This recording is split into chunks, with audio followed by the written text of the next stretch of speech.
ਆਪਣੇ ਵਿਆਹ ਦਾ ਕਿਸ ਨੂੰ ਚਾਅ ਨਹੀਂ ਹੁੰਦਾ। ਹਰ ਇੱਕ ਇਨਸਾਨ ਲਈ ਇਹ ਦਿਨ ਖਾਸ ਹੁੰਦਾ ਹੈ। ਮੈਨੂੰ ਵੀ ਬਹੁਤ ਚਾਅ ਸੀ ਕਿਉਂਕਿ ਅੱਜ ਦੇ ਦਿਨ ਮੇਰਾ ਵਿਆਹ ਸੀ। ਅਸੀਂ ਮੇਰੇ ਸਹੁਰੇ ਘਰ ਗਏ। ਮੇਰਾ ਮਨ ਬਹੁਤ ਦੁਖੀ ਹੋਇਆ। ਮੇਰੀ ਘਰਵਾਲੀ ਨੇ ਆਪਣਾ ਪੂਰਾ ਚਿਹਰਾ ਢੱਕਿਆ ਹੋਇਆ ਸੀ। ਮੈਨੂੰ ਫੋਟੋਗ੍ਰਾਫਰ ਨੇ ਕਿਹਾ, ਆਪਣੀ ਪਤਨੀ ਨੂੰ ਕਹੋ ਆਪਣਾ ਚਿਹਰਾ ਨੰਗਾ ਕਰ ਲਵੇ ਤਾਂ ਜੋ ਫੋਟੋ ਸ਼ੂਟ ਵਧੀਆ ਤਰੀਕੇ ਨਾਲ ਕੀਤਾ ਜਾ ਸਕੇ। ਪਰ ਮੇਰੀ ਪਤਨੀ ਨੇ ਮੇਰੀ ਗੱਲ ਨਹੀਂ ਸੁਣੀ। ਮੇਰੇ ਸਾਰੇ ਦੋਸਤ ਰਿਸ਼ਤੇਦਾਰ ਆਪਸ ਵਿੱਚ ਕੁਸਰ-ਉਸਰ ਕਰਨ ਲੱਗੇ। ਸਾਰੇ ਬਹੁਤ ਚਾਵਾਂ ਨਾਲ ਮੇਰੀ ਪਤਨੀ ਦਾ ਚਿਹਰਾ ਦੇਖਣ ਲਈ ਖੜੇ ਸੀ।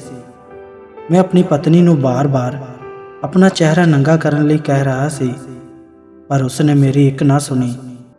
ਮੈਨੂੰ ਗੁੱਸਾ ਆ ਗਿਆ, ਪਰ ਰਿਸ਼ਤੇਦਾਰਾਂ ਤੇ ਦੋਸਤਾਂ ਦੇ ਕਾਰਨ ਮੈਂ ਚੁੱਪ ਰਹਾ। ਮੇਰੇ ਰਿਸ਼ਤੇਦਾਰਾਂ ਨੇ ਕਿਹਾ, ਆਪਣੀ ਹੋਣ ਵਾਲੀ ਨੂੰਹ ਦਾ ਮੂੰਹ ਦੇਖਣਾ ਹੈ, ਇਸ ਨੂੰ ਕਹੋ ਕਿ ਆਪਣਾ ਚਿਹਰਾ ਨੰਗਾ ਕਰੇ। ਫਿਰ ਮੈਂ ਆਪਣੇ ਸੱਸ ਸਹੁਰੇ ਨੂੰ ਕਿਹਾ ਕਿ ਉਹ ਆਪਣੀ ਬੇਟੀ ਨੂੰ ਕਹਿਣ ਚਿਹਰਾ ਨੰਗਾ ਕਰੇ, ਪਰ ਉਹਨਾਂ ਨੇ ਵੀ ਕਿਹਾ, ਬੇਟਾ ਤੁਸੀਂ ਫੋਟੋ ਘਰ ਜਾ ਕੇ ਕਰ ਲੈਣਾ, ਹੁਣ ਸਾਡੀ ਬੇਟੀ ਆਪਣਾ ਚਿਹਰਾ ਨੰਗਾ ਨਹੀਂ ਕਰੇਗੀ। ਸ਼ਾਮ ਹੋਈ ਤਾਂ ਅਸੀਂ ਡੋਲੀ ਲੈ ਕੇ ਆਪਣੇ ਘਰ ਵਿੱਚ ਆ ਗਏ। ਮੈਨੂੰ ਜਿੰਨੀ ਖੁਸ਼ੀ ਨਹੀਂ ਸੀ, ਉਸ ਨਾਲੋਂ ਜ਼ਿਆਦਾ ਗੁੱਸਾ ਆ ਰਿਹਾ ਸੀ। ਰਿਸ਼ਤੇਦਾਰਾਂ ਨੇ ਮੈਨੂੰ ਕਿਹਾ, ਅਸੀਂ ਤੇਰੀ ਪਤਨੀ ਦਾ ਚਿਹਰਾ ਦੇਖਣਾ ਚਾਹੁੰਦੇ ਸੀ, ਉਸਨੇ ਆਪਣੇ ਚਿਹਰੇ ਨੂੰ ਇਸ ਤਰ੍ਹਾਂ ਕਿਉਂ ਲੁਕਾ ਕੇ ਰੱਖਿਆ ਸੀ। ਅੱਜ ਕੱਲ੍ਹ ਤਾਂ ਚਿਹਰਾ ਢੱਕਣ ਦਾ ਕੋਈ ਰਿਵਾਜ ਵੀ ਨਹੀਂ ਹੈ। ਘਰ ਜਾ ਕੇ ਮੈਂ ਆਪਣੀ ਪਤਨੀ ਨੂੰ ਕਿਹਾ, ਉੱਥੇ ਤਾਂ ਤੁਸੀਂ ਆਪਣਾ ਚਿਹਰਾ ਨਹੀਂ ਦਿਖਾਇਆ, ਪਰ ਸਾਡੇ ਘਰ ਵਿੱਚ ਰਿਵਾਜ ਹੈ ਕਿ ਨੂੰਹਾਂ ਆਪਣਾ ਚਿਹਰਾ ਨੰਗਾ ਰੱਖਦੀਆਂ ਨੇ। ਤੁਸੀਂ ਆਪਣਾ ਚਿਹਰਾ ਸਭ ਨੂੰ ਦਿਖਾਓ ਤਾਂ ਜੋ ਰਿਸ਼ਤੇਦਾਰ ਤੁਹਾਨੂੰ ਸ਼ਗਨ ਦੇ ਸਕਣ ਤੇ ਤੁਹਾਨੂੰ ਦੇਖ ਸਕਣ। ਮੇਰੀ ਪਤਨੀ ਨੇ ਮੇਰੀ ਗੱਲ ਮੰਨ ਲਈ ਤੇ ਉਸਨੇ ਰੂਮ ਵਿੱਚ ਜਾ ਕੇ ਆਪਣੇ ਦੁਪੱਟੇ ਨੂੰ ਠੀਕ ਕੀਤਾ ਤੇ ਉਹ ਇੱਕ ਦੁਲਹਨ ਦੇ ਰੂਪ ਵਿੱਚ ਬਾਹਰ ਆਈ। ਮੇਰੀ ਪਤਨੀ ਦਾ ਚੰਨ ਜਿਹਾ ਚਿਹਰਾ ਦੇਖ ਕੇ ਮੈਂ ਤਾਂ ਹੱਕਾ ਬੱਕਾ ਰਹਿ ਗਿਆ। ਰਿਸ਼ਤੇਦਾਰ ਵੀ ਬਹੁਤ ਖੁਸ਼ ਹੋਏ। ਮੇਰੀ ਪਤਨੀ ਬਹੁਤ ਜ਼ਿਆਦਾ ਸੋਹਣੀ ਸੀ। ਆਪਣੀ ਪਤਨੀ ਦਾ ਚਮਕਦਾ ਚਿਹਰਾ ਦੇਖ ਕੇ ਮੇਰਾ ਸਾਰਾ ਗੁੱਸਾ ਛੂ ਮੰਤਰ ਹੋ ਗਿਆ। ਪਰ ਮੇਰੇ ਕਿਸੇ ਖਾਸ ਰਿਸ਼ਤੇਦਾਰ ਨੇ ਮੇਰੀ ਪਤਨੀ ਬਾਰੇ ਅਜਿਹੀ ਗੱਲ ਕਹੀ ਜੋ ਮੇਰੇ ਤੋਂ ਬਰਦਾਸ਼ਤ ਨਹੀਂ ਹੋਈ। ਮੈਨੂੰ ਇਹ ਸੁਣ ਕੇ ਬਹੁਤ ਗੁੱਸਾ ਆਇਆ, ਪਰ ਮੈਂ ਉਸ ਦੀ ਗੱਲਬਾਤ ਤੇ ਜ਼ਿਆਦਾ ਧਿਆਨ ਨਹੀਂ ਦਿੱਤਾ। ਰਿਸ਼ਤੇਦਾਰ ਸ਼ਗਨ ਪਾ ਕੇ ਆਪੋ ਆਪਣੇ ਘਰ ਚਲੇ ਗਏ। ਮੈਂ ਆਪਣੀ ਪਤਨੀ ਕੋਲ ਆਇਆ ਤੇ ਉਸ ਨੂੰ ਗੌਰ ਨਾਲ ਦੇਖਣ ਲੱਗਿਆ। ਮੇਰੀ ਪਤਨੀ ਨੇ ਸ਼ਰਮਾਉਂਦੇ ਹੋਏ ਮੇਰੇ ਵੱਲ ਦੇਖਿਆ ਤੇ ਕਿਹਾ ਕਿ ਮੈਨੂੰ ਮਾਫ਼ ਕਰ ਦਿਓ, ਮੈਂ ਤੁਹਾਡਾ ਦਿਲ ਦੁਖੀ ਕੀਤਾ ਸੀ। ਮੈਂ ਤੁਹਾਡੇ ਕਹਿਣ ਤੇ ਆਪਣਾ ਚਿਹਰਾ ਨੰਗਾ ਨਹੀਂ ਕੀਤਾ, ਤੁਸੀਂ ਮੈਨੂੰ ਮਾਫ਼ ਕਰੋਗੇ। ਮੈਂ ਕਿਹਾ, ਕੋਈ ਗੱਲ ਨਹੀਂ। ਉਸ ਤੋਂ ਬਾਅਦ ਮੇਰੀ ਪਤਨੀ ਨੇ ਕਿਹਾ ਕਿ ਮੈਨੂੰ ਤੁਹਾਡੇ ਨਾਲ ਵਿਆਹ ਕਰਵਾ ਕੇ ਬਹੁਤ ਜ਼ਿਆਦਾ ਖੁਸ਼ੀ ਹੋਈ ਤੇ ਕਿਸੇ ਵੀ ਖੁਸ਼ੀ ਦੇ ਕੰਮ ਦੀ ਸ਼ੁਰੂਆਤ ਰੱਬ ਦੇ ਨਾਮ ਤੋਂ ਕਰਨੀ ਚਾਹੀਦੀ ਹੈ। ਮੈਂ ਪਾਠ ਕਰਨਾ ਚਾਹੁੰਦੀ ਹਾਂ। ਜੇ ਤੁਹਾਨੂੰ ਕੋਈ ਇਤਰਾਜ਼ ਨਾ ਹੋਵੇ ਤਾਂ ਕਿ ਮੈਂ ਆਪਣਾ ਪਹਿਰਾਵਾ ਬਦਲ ਕੇ ਪਾਠ ਕਰ ਸਕਦੀ ਹਾਂ। ਮੈਂ ਕਿਹਾ, ਮੈਨੂੰ ਕੀ ਇਤਰਾਜ਼ ਹੋ ਸਕਦਾ ਹੈ, ਤੁਸੀਂ ਕੱਪੜੇ ਬਦਲ ਲਵੋ। ਅਤੇ ਮੇਰੀ ਪਤਨੀ ਬਾਥਰੂਮ ਵਿੱਚ ਗਈ ਤਾਂ ਮੈਂ ਸੋਚਿਆ, ਮੇਰੀ ਪਤਨੀ ਬਹੁਤ ਸਿਆਣੀ ਅਤੇ ਸੁਲਝੀ ਹੋਈ ਕੁੜੀ ਹੈ। ਉਹ ਧਾਰਮਿਕ ਵਿਚਾਰਾਂ ਵਾਲੀ ਕੁੜੀ ਹੈ। ਉਹ ਮੇਰੀ ਇੱਜ਼ਤ ਕਰਦੀ ਹੈ। ਪਰ ਮੈਂ ਵਿਆਹ ਵਾਲੇ ਦਿਨ ਹੀ ਉਸ ਉੱਤੇ ਬਿਨਾਂ ਗੱਲੋਂ ਗੁੱਸਾ ਕਰ ਬੈਠਿਆ। ਪਰ ਰਿਸ਼ਤੇਦਾਰ ਦੀ ਕਹੀ ਗੱਲ ਮੇਰੇ ਦਿਮਾਗ ਵਿੱਚ ਬਾਰ-ਬਾਰ ਘੁੰਮ ਰਹੀ ਸੀ। ਅਸੀਂ ਆਪਣੀ ਨਵੀਂ ਜ਼ਿੰਦਗੀ ਦੀ ਸ਼ੁਰੂਆਤ ਕੀਤੀ। ਮੇਰੀ ਪਤਨੀ ਜਲਦੀ ਸਾਰੇ ਪਰਿਵਾਰ ਵਿੱਚ ਘੁਲ ਮਿਲ ਗਈ। ਮੇਰਾ ਬਹੁਤ ਖਿਆਲ ਰੱਖਦੀ ਸੀ। ਸਾਡੇ ਵਿਆਹ ਨੂੰ 1 ਮਹੀਨਾ ਹੋ ਗਿਆ ਸੀ, ਪਰ ਉਹ ਮੇਰੇ ਬਿਨਾਂ ਇੱਕ ਦਿਨ ਵੀ ਨਹੀਂ ਰਹੀ। ਉਹ ਆਪਣੇ ਪੇਕੇ ਘਰ ਵੀ ਮੇਰੇ ਨਾਲ ਹੀ ਗਈ ਤੇ ਸ਼ਾਮ ਨੂੰ ਮੇਰੇ ਨਾਲ ਹੀ ਵਾਪਸ ਆ ਜਾਂਦੀ। ਅਗਸਤ ਦੇ ਮਹੀਨੇ ਮੇਰੇ ਦੋਸਤਾਂ ਨੇ ਬਾਹਰ ਘੁੰਮਣ ਦਾ ਪ੍ਰੋਗਰਾਮ ਬਣਾਇਆ। ਮੈਂ ਆਪਣੀ ਪਤਨੀ ਨੂੰ ਆਪਣੇ ਕੱਪੜੇ ਪੈਕ ਕਰਨ ਲਈ ਕਿਹਾ ਤੇ ਕਿਹਾ ਕਿ ਮੈਂ ਆਪਣੇ ਦੋਸਤਾਂ ਨਾਲ ਘੁੰਮਣ ਜਾ ਰਿਹਾ ਹਾਂ। ਮੈਂ 2 ਦਿਨ ਲਈ ਜਾ ਰਿਹਾ ਹਾਂ। ਮੇਰੇ ਘਰੋਂ ਬਾਹਰ ਜਾਣ ਦੀ ਗੱਲ ਸੁਣ ਕੇ ਉਹ ਬਹੁਤ ਉਦਾਸ ਹੋ ਗਈ ਤੇ ਕਹਿਣ ਲੱਗੀ ਕਿ ਮੈਂ ਤੁਹਾਡੇ ਬਿਨਾਂ 2 ਦਿਨ ਇਕੱਲੀ ਕਿਵੇਂ ਰਹਾਂਗੀ। ਮੈਂ ਉਸ ਨੂੰ ਕਿਹਾ ਕਿ ਘਰ ਵਿੱਚ ਮੰਮੀ ਪਾਪਾ ਤੇ ਛੋਟੀ ਭੈਣ ਹੈ, ਬਸ ਮੈਂ 2 ਦਿਨ ਬਾਅਦ ਘਰ ਆ ਹੀ ਜਾਣਾ ਹੈ। ਦੂਸਰੇ ਦਿਨ ਅਸੀਂ ਸਾਰੇ ਦੋਸਤ ਜਲਦੀ ਘਰੋਂ ਨਿਕਲ ਗਏ। ਸਵੇਰ ਦੇ ਅਸੀਂ ਦੁਪਹਿਰ ਤੱਕ ਆਪਣੇ ਘੁੰਮਣ ਵਾਲੇ ਜਗ੍ਹਾ ਤੇ ਪਹੁੰਚ ਗਏ। ਘੁੰਮ ਫਿਰ ਕੇ ਸ਼ਾਮ ਨੂੰ ਅਸੀਂ ਬਾਰ ਵਿੱਚ ਚਲੇ ਗਏ। ਮੈਂ ਆਪਣੇ ਦੋਸਤਾਂ ਨੂੰ ਬਹੁਤ ਮਨਾ ਕੀਤਾ ਕਿ ਮੈਂ ਬਾਰ ਵਿੱਚ ਨਹੀਂ ਜਾਣਾ, ਪਰ ਉਹ ਮੈਨੂੰ ਨਾਲ ਲੈ ਗਏ। ਭਾਵੇਂ ਉਹਨਾਂ ਨਾਲ ਚਲਾ ਤਾਂ ਗਿਆ, ਪਰ ਮੈਨੂੰ ਆਪਣੀ ਪਤਨੀ ਦੀ ਬਹੁਤ ਯਾਦ ਆ ਰਹੀ ਸੀ। ਉਸ ਦਾ ਮਾਸੂਮ ਤੇ ਸੁੰਦਰ ਚਿਹਰਾ ਵਾਰ-ਵਾਰ ਮੇਰੀਆਂ ਅੱਖਾਂ ਦੇ ਸਾਹਮਣੇ ਆ ਰਿਹਾ ਸੀ। ਮੇਰੇ ਦੋਸਤਾਂ ਨੇ ਸ਼ਰਾਬ ਪੀਤੀ ਤੇ ਬਹੁਤ ਇੰਜੋਏ ਕੀਤਾ। ਮੈਂ ਇੱਕ ਸਾਈਡ ਤੇ ਕੁਰਸੀ ਉੱਤੇ ਬੈਠਾ ਰਹਾ, ਉਹਨਾਂ ਨੂੰ ਦੇਖਦਾ ਰਹਾ। ਇੰਨੀ ਨੂੰ ਇੱਕ ਬਹੁਤ ਸੋਹਣੀ ਨੱਚਦੀ ਹੋਈ ਕੁੜੀ ਮੇਰੇ ਵੱਲ ਆਈ। ਭਾਵੇਂ ਉਸ ਦਾ ਚਿਹਰਾ ਇੱਕ ਜਾਲੀਦਾਰ ਕੱਪੜੇ ਨਾਲ ਢੱਕਿਆ ਹੋਇਆ ਸੀ, ਪਰ ਫਿਰ ਵੀ ਉਸ ਦੇ ਨੈਣ ਨਕਸ਼ ਸਾਫ਼ ਦਿਖ ਰਹੇ ਸੀ। ਜਦੋਂ ਉਹ ਮੇਰੇ ਸਾਹਮਣੇ ਆਈ, ਉਸ ਦਾ ਚਿਹਰਾ ਦੇਖ ਕੇ ਮੇਰੇ ਤਾਂ ਹੋਸ਼ ਹੀ ਉੱਡ ਗਏ। ਉਹ ਕੋਈ ਹੋਰ ਔਰਤ ਨਹੀਂ ਬਲਕਿ ਮੇਰੀ ਪਤਨੀ ਹੀ ਸੀ। ਉਸ ਦਾ ਚਿਹਰਾ ਦੇਖ ਕੇ ਮੈਨੂੰ ਬਹੁਤ ਗੁੱਸਾ ਆਇਆ। ਮੇਰਾ ਸਰੀਰ ਥਰ-ਥਰ ਕੰਬਣ ਲੱਗਿਆ। ਮੈਂ ਚੁੱਪਚਾਪ ਉੱਠਿਆ, ਉੱਥੋਂ ਆਪਣੀ ਕਾਰ ਲੈ ਕੇ ਵਾਪਸ ਆ ਗਿਆ। ਮੈਂ ਆਪਣੇ ਵਾਪਸ ਆਉਣ ਬਾਰੇ ਆਪਣੇ ਦੋਸਤਾਂ ਨੂੰ ਵੀ ਨਹੀਂ ਦੱਸਿਆ। ਮੈਂ ਕਾਹਲੀ ਨਾਲ ਵਾਪਸ ਆਪਣੇ ਘਰ ਆਇਆ। ਵਿਆਹ ਵਾਲੇ ਦਿਨ ਰਿਸ਼ਤੇਦਾਰ ਦੀ ਕਹੀ ਗੱਲ ਸੱਚ ਹੋਈ ਲੱਗ ਰਹੀ ਸੀ। ਜਦੋਂ ਮੈਂ ਘਰ ਆਇਆ ਤਾਂ ਮੇਰੀ ਮਾਂ ਰਸੋਈ ਵਿੱਚ ਕੰਮ ਕਰ ਰਹੀ ਸੀ। ਮੇਰੀ ਸਾਹਮਣੇ ਨਿਗਾਹ ਪਈ ਤਾਂ ਮੇਰੀ ਪਤਨੀ ਵਰਾਂਡੇ ਵਿੱਚ ਬੈਠੀ ਟੀਵੀ ਦੇਖ ਰਹੀ ਸੀ। ਮੈਂ ਸਿੱਧਾ ਉਸ ਕੋਲ ਗਿਆ ਤੇ ਜਾ ਕੇ ਉਸ ਦੇ ਇੱਕ ਥੱਪੜ ਜੜ ਦਿੱਤਾ। ਉਸ ਨੇ ਬਹੁਤ ਹੈਰਾਨੀ ਨਾਲ ਮੇਰੇ ਵੱਲ ਦੇਖਿਆ ਅਤੇ ਰੋਂਦੇ ਹੋਏ ਕਹਿਣ ਲੱਗੀ, ਕੀ ਗੱਲ ਹੋ ਗਈ? ਤੁਸੀਂ ਗੁੱਸੇ ਵਿੱਚ ਕਿਉਂ ਹੋ? ਮੈਂ ਅਜਿਹਾ ਕੀ ਕਰ ਦਿੱਤਾ ਕਿ ਤੁਸੀਂ ਬਿਨਾਂ ਕੁਝ ਪੁੱਛੇ ਮੇਰੇ ਥੱਪੜ ਮਾਰ ਦਿੱਤਾ? ਮੈਂ ਗੁੱਸੇ ਵਿੱਚ ਕਿਹਾ, ਸਭ ਕੁਝ ਤਾਂ ਤੂੰ ਜਾਣਦੀ ਹੈ, ਪੁੱਛ ਮੈਨੂੰ ਰਹੀ ਕਿ ਕੀ ਗਲਤੀ ਕੀਤੀ। ਜਾਣ ਬੁੱਝ ਕੇ ਅਣਜਾਣ ਤੇ ਭੋਲੀ ਬਣਨ ਦਾ ਨਾਟਕ ਨਾ ਕਰ। ਮੈਨੂੰ ਤੇਰੇ ਬਾਰੇ ਸਭ ਕੁਝ ਪਤਾ ਲੱਗ ਚੁੱਕਿਆ ਹੈ। ਮੇਰੇ ਇਸ ਤਰ੍ਹਾਂ ਚੀਕਣ ਦੀ ਆਵਾਜ਼ ਸੁਣ ਕੇ ਮੇਰੀ ਮਾਂ ਭੱਜੀ ਆਈ। ਉਸਨੇ ਕਿਹਾ, ਪੁੱਤ ਤੂੰ ਕਦੋਂ ਆਇਆ ਤੇ ਤੈਨੂੰ ਕੀ ਹੋ ਗਿਆ? ਤੂੰ ਬਹੂ ਰਾਣੀ ਤੇ ਇੰਨਾ ਗੁੱਸਾ ਕਿਉਂ ਕਰ ਰਹਾ ਹੈ? ਮੈਂ ਆਪਣੀ ਮਾਂ ਨੂੰ ਇੱਕ ਸਾਈਡ ਤੇ ਲਿਜਾ ਕੇ ਗੁੱਸੇ ਵਿੱਚ ਸਾਰਾ ਕੁਝ ਦੱਸ ਦਿੱਤਾ। ਮਾਂ ਨੇ ਕਿਹਾ, ਪੁੱਤ ਤੈਨੂੰ ਜ਼ਰੂਰ ਕੋਈ ਗਲਤਫਹਿਮੀ ਹੋਈ ਆ।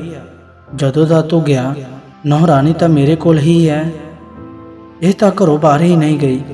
ਮੈਨੂੰ ਸਮਝ ਨਹੀਂ ਆ ਰਹੀ ਸੀ ਕਿ ਇਹ ਸਭ ਕੀ ਹੋ ਰਿਹਾ ਹੈ।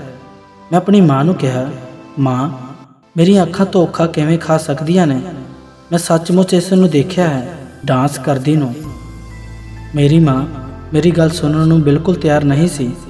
ਮੈਂ ਉਸ ਵੱਲ ਕੋਈ ਧਿਆਨ ਨਾ ਦਿੱਤਾ। ਉਹ ਬੇਵੱਸ ਨਿਗਾਹ ਨਾਲ ਮੇਰੀ ਵੱਲ ਦੇਖੀ ਜਾ ਰਹੀ ਸੀ। 2 ਦਿਨ ਲੰਘ ਗਏ। ਮੈਂ ਆਪਣੀ ਪਤਨੀ ਨੂੰ ਬਿਲਕੁਲ ਵੀ ਨਹੀਂ ਬੁਲਾਇਆ। ਮੇਰੀ ਮਾਂ ਨੇ ਮੈਨੂੰ ਬਾਰ-ਬਾਰ ਇਹੋ ਗੱਲ ਸਮਝਾਉਣ ਦੀ ਕੋਸ਼ਿਸ਼ ਕੀਤੀ। 2 ਦਿਨ ਬਾਅਦ ਮੇਰੇ ਦੋਸਤ ਦਾ ਫੋਨ ਆਇਆ।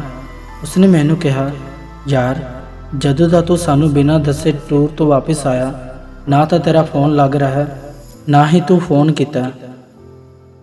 ਅਸੀਂ ਆਂਟੀ ਨੂੰ ਫੋਨ ਕਰਕੇ ਪੁੱਛ ਲਿਆ ਕਿ ਤੂੰ ਘਰ ਆ ਗਿਆ, ਨਹੀਂ ਤਾਂ ਸਾਨੂੰ ਤੇਰੀ ਬਹੁਤ ਚਿੰਤਾ ਹੋ ਰਹੀ ਸੀ। ਉਸਨੇ ਮੈਨੂੰ ਪੁੱਛਿਆ ਕਿ ਤੈਨੂੰ ਕੋਈ ਹੋਰ ਪਰੇਸ਼ਾਨੀ ਹੈ? ਦੇਖ ਯਾਰ, ਜੇ ਤਾਂ ਤੈਨੂੰ ਕੋਈ ਪਰੇਸ਼ਾਨੀ ਹੈ ਤੂੰ ਮੇਰੇ ਨਾਲ ਸਾਂਝੀ ਕਰ ਸਕਦਾ। ਉਹ ਮੇਰਾ ਸਭ ਤੋਂ ਕਰੀਬੀ ਦੋਸਤ ਸੀ। ਮੈਂ ਸੋਚ ਲਿਆ ਕਿ ਮੈਂ ਆਪਣੇ ਦੋਸਤ ਨਾਲ ਇਹ ਗੱਲ ਸ਼ੇਅਰ ਕਰ ਲਵਾਂ। ਮੈਂ ਉਸ ਨੂੰ ਕਿਹਾ ਕਿ ਮੈਂ ਤੈਨੂੰ ਮਿਲਣ ਆਉਂਦਾ ਹਾਂ। ਮੈਂ ਉਸ ਕੋਲ ਗਿਆ ਤੇ ਉਸ ਨੂੰ ਸਾਰੀ ਗੱਲ ਦੱਸੀ। ਉਹ ਵੀ ਮੇਰੀ ਗੱਲ ਮੰਨਣ ਨੂੰ ਤਿਆਰ ਨਹੀਂ ਸੀ। ਉਸਨੇ ਕਿਹਾ ਕਿ ਦੇਖ, ਜੇ ਤੈਨੂੰ ਜ਼ਿਆਦਾ ਵਹਿਮ ਆ ਤਾਂ ਆਪਾਂ ਵਾਪਸ ਉਸ ਜਗ੍ਹਾ ਤੇ ਚੱਲਦੇ ਹਾਂ। ਮੈਨੂੰ ਉਸ ਦੀ ਗੱਲ ਠੀਕ ਲੱਗੀ ਤੇ ਅਸੀਂ ਉਸੇ ਟਾਈਮ ਕਾਰ ਲੈ ਕੇ ਉਸੇ ਜਗ੍ਹਾ ਤੇ ਪਹੁੰਚ ਗਏ। ਮੇਰਾ ਮਨ ਬਹੁਤ ਘਬਰਾ ਰਿਹਾ ਸੀ। ਜਦੋਂ ਅਸੀਂ ਉੱਥੇ ਪਹੁੰਚੇ ਤਾਂ ਉਸ ਬਾਰ ਦੇ ਮਾਲਕ ਨਾਲ ਗੱਲ ਕੀਤੀ ਤਾਂ ਉਹ ਕਹਿੰਦਾ, ਉਸ ਕੁੜੀ ਦੀ ਕੀਮਤ ਬਹੁਤ ਜ਼ਿਆਦਾ ਹੈ। ਜੇ ਤੁਸੀਂ ਲਗਾ ਸਕਦੇ ਹੋ ਤਾਂ ਮੈਂ ਉਸ ਨੂੰ ਬੁਲਾ ਲੈਂਦਾ ਹਾਂ। ਉਸ ਦੀਆਂ ਇਹ ਗੱਲਾਂ ਸੁਣ ਕੇ ਮੈਨੂੰ ਬਹੁਤ ਗੁੱਸਾ ਆ ਰਿਹਾ ਸੀ, ਪਰ ਮੈਂ ਸਾਰਾ ਗੁੱਸਾ ਅੰਦਰ ਹੀ ਪੀ ਲਿਆ। ਅਸੀਂ ਉਸ ਨੂੰ ਕਿਹਾ ਕਿ ਤੁਸੀਂ ਉਸ ਕੁੜੀ ਨੂੰ ਬੁਲਾਓ ਤਾਂ ਸਹੀ। ਜਦੋਂ ਉਹ ਕੁੜੀ ਸਾਡੇ ਸਾਹਮਣੇ ਆਈ ਤਾਂ ਮੇਰੇ ਦੋਸਤ ਦੀ ਹੈਰਾਨੀ ਦੀ ਵੀ ਕੋਈ ਹੱਦ ਨਾ ਰਹੀ। ਅਸੀਂ ਉਸ ਕੁੜੀ ਨੂੰ ਬੈਠ ਕੇ ਗੱਲ ਕਰਨ ਲਈ ਕਿਹਾ। ਜਦੋਂ ਮੈਂ ਉਸ ਨੂੰ ਉਸ ਦਾ ਨਾਮ ਪੁੱਛਿਆ ਤਾਂ ਉਹ ਸਮਝ ਗਈ ਕਿ ਮੈਂ ਕੌਣ ਹਾਂ। ਉਸਨੇ ਮੈਨੂੰ ਕਿਹਾ ਕਿ ਤੁਸੀਂ ਅੰਜਲੀ ਦੇ ਪਤੀ ਹੋ। ਉਸ ਦੀ ਗੱਲ ਸੁਣ ਕੇ ਮੈਂ ਹੋਰ ਵੀ ਹੈਰਾਨ ਹੋ ਗਿਆ। ਉਸਨੇ ਮੇਰੀ ਕਹਾਣੀ ਸੁਣੀ ਤੇ ਬੋਲਣਾ ਸ਼ੁਰੂ ਕਰ ਦਿੱਤਾ। ਅਸੀਂ 3 ਭੈਣਾਂ ਹਾਂ, ਜਿਸ ਵਿੱਚੋਂ ਮੈਂ ਤੇ ਅੰਜਲੀ ਜੁੜਵਾਂ ਹਾਂ। ਜਦੋਂ ਤੁਸੀਂ ਮੈਨੂੰ ਦੇਖਿਆ ਤਾਂ ਜ਼ਰੂਰ ਮੈਂ ਤੁਹਾਨੂੰ ਅੰਜਲੀ ਹੀ ਲੱਗੀ ਹੋਵਾਂਗੀ। ਮੈਨੂੰ ਕੱਲ੍ਹ ਹੀ ਅੰਜਲੀ ਨੇ ਫੋਨ ਕਰਕੇ ਸਾਰੀ ਸੱਚਾਈ ਦੱਸ ਦਿੱਤੀ ਸੀ, ਪਰ ਅੰਜਲੀ ਨੇ ਤਾਂ ਮੈਨੂੰ ਆਪਣੀ ਜੁੜਵਾਂ ਭੈਣ ਬਾਰੇ ਕਦੇ ਦੱਸਿਆ ਹੀ ਨਹੀਂ। ਮੈਂ ਉਸ ਨੂੰ ਪੁੱਛਿਆ ਤਾਂ ਉਹ ਕਹਿਣ ਲੱਗੀ ਕਿ ਅੰਜਲੀ ਤੁਹਾਨੂੰ ਕੀ ਦੱਸਦੀ ਮੇਰੇ ਪਰਿਵਾਰ ਨੇ ਤਾਂ ਮੈਨੂੰ ਬਹੁਤ ਸਮਾਂ ਪਹਿਲਾਂ ਹੀ ਤਿਆਗ ਦਿੱਤਾ ਸੀ। ਕਦੇ ਕਦੇ ਮੈਂ ਆਪਣੀ ਭੈਣ ਨਾਲ ਹੀ ਗੱਲ ਕਰ ਲੈਂਦੀ ਹਾਂ। ਗੱਲ ਅੱਜ ਤੋਂ 4 ਸਾਲ ਪਹਿਲਾਂ ਦੀ ਹੈ। ਮੈਂ ਆਪਣੀ ਪਸੰਦ ਦੇ ਮੁੰਡੇ ਨਾਲ ਵਿਆਹ ਕਰਵਾਉਣਾ ਚਾਹੁੰਦੀ ਸੀ, ਪਰ ਮੇਰੇ ਡੈਡੀ ਉਸ ਰਿਸ਼ਤੇ ਲਈ ਨਹੀਂ ਮੰਨੇ।